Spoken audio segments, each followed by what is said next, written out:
Halo guys, kembali lagi ke channel Raja Lebah Aceh Besar. Yang baik tu like dan subscribe dan komen. Ya, lihat madu super. Ini madu super semua ya. Udah 20 sarang saya ambil, udah turun berapa? Berarti 3 paket ini, satu yang paling kecil. Ini sambungannya yang di ujung, tambah ini lagi ya. Nah, baik tu like dan subscribe. Yang 4 katanya. Payah lep dan kerupu. Ni ha. Raminya ni.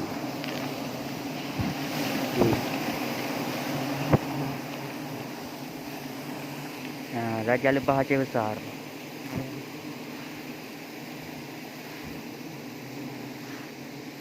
Biren ya, kampung kawasan Biren. Nah, kawasan Biren tu. Pawang di baru nadi. Pawang tuha di ubak nadi.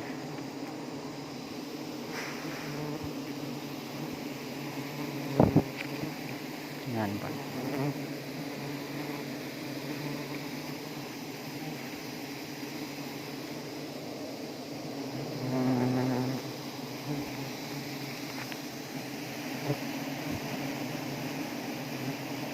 Tak guys. Tamitan apakah untuk demi ke keluarga? Tak ada. Kita BLO dalam pengong dia BLO.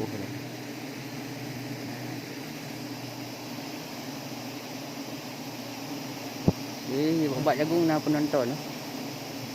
Itu kebun jagung ada 10 hektar. Ada 10 hektar je dah. Partner dah.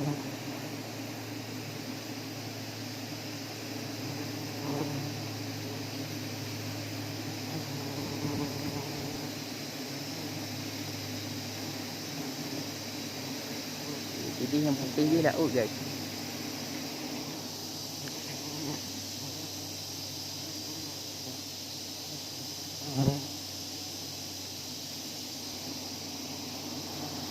Ramai guys, ramai.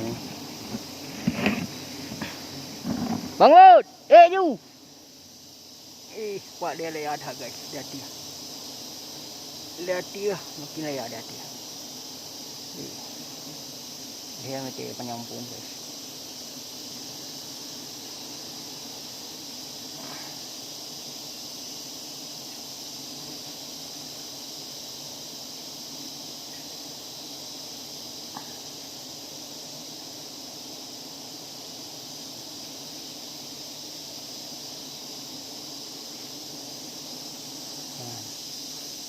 Ini lebah ya guys.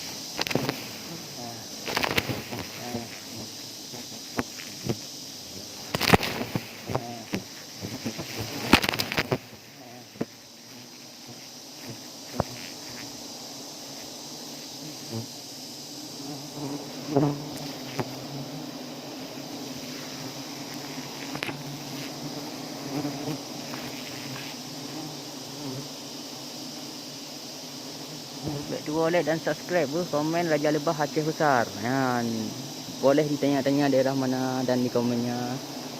Ya. Madu gurun putih.